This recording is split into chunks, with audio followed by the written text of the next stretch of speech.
కానిది మన దగ్గరికి వచ్చినప్పుడు ఉన్న సంతోషం, మనది కానిది వెళ్ళిపోయినప్పుడు ఎందుకు ఉండదు సంతోషం?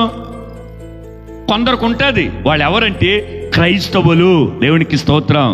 ప్రత్యేకించబడిన వాళ్ళు. ఎందుకంటే ఇది శాశ్వతం కాదు, ఇది అశాశ్వతమైనది.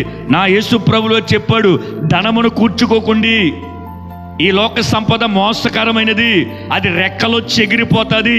ఈ ధనము కోసం ప్రయాసపడినోడు విశ్వాసం నుంచి తొలగిపోయి తమ్మును తామే పొడి చేసుకున్నారని మనం తిమోతికి పత్రిక చెప్తూ పౌలు గారు హెచ్చరించినప్పుడు మనకి పెద్ద బాధ అనిపించదు. దొరికినాకో ఎవరిదో పోయింది, చూద్దాం ఎవరిని వస్తారేమని అక్కడే ఉంటాం. వాళ్ళు రాగానే దొరికిన దానికంటే వాళ్ళకి ఇచ్చే సంతోషం క్రైస్తవుడిలో కనపడుతుంది. దేవునికి స్తోత్రం.